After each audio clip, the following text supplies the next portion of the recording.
in the Framingham Heart Study, I've quoted this study a couple of times, 30,000 people, little town over many years. They found that by the age of 50, 40% of, or most people had lost 40% of their lung capacity. Why is that? Because people never do what you experience when you get to the end of your 30 seconds. Those lungs are just stretched wide open. Those little bronchioles right at the end are being forced to start working. High chest breathers can find that the bottom half of their lungs can almost go into dormancy. So no wonder by the age of 50, many have lost 40% of their lung capacity. The study showed that by the age of 80, most had lost 60% of their lung capacity. Remember oxygen, the most vital element needed for life? Well, and that's where we get it, through our lungs. Recovery. Your recovery time is your indicator of your fitness. Dr. Al Sears, in his book PACE, he's considered the exercise doctor. His book is a bestseller. What does PACE mean? P is progressive. This is progressive. The more you do it, the stronger you will get. I don't know whether this has ever got easy. It's certainly easier than when I first started. But it's the recovery time shortens.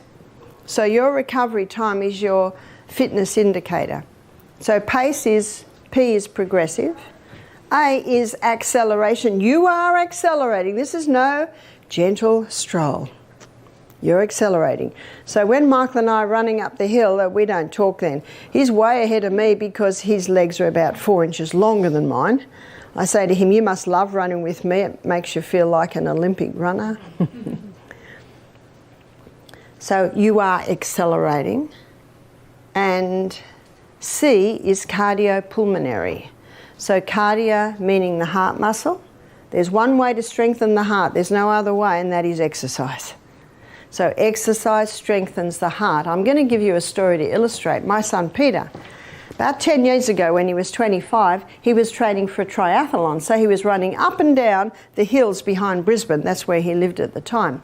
Now he's a tiler, and he was dismantling an old vanity unit that had a big chip off it, huge chip, and it was from about the 50s, you know, those old ceramic ones. He got it out and he didn't realise how slippery it was, and it fell and it hit his ankle. In fact, I think if he hadn't have had a bone there, it might have taken the whole foot off. And the blood hit the roof. And he called out to my son, James, my elder son. James! James said, I'm on the phone, mate. Pete said, I think you'd better come quickly. And I tell you that because it was a few minutes before James got in the room. And when he got in the room, he said this little bathroom, the whole roof and walls were sprayed with this most lovely decoration of blood, little sprinkles. When they went to hospital, bounded up, got to hospital, the nurse kept taking Peter's pulse. It was 50 beats per minute. And she couldn't believe that it was 50 beats per minute. Why was it 50 beats per minute? Because Peter's been running up and down hills. So the stronger the heart gets, the less it has to pump. Because every pump is so powerful. It was so powerful, the blood hit the roof. In fact, if Peter's resting heart rate had been 70, 80 beats per minute, it just wouldn't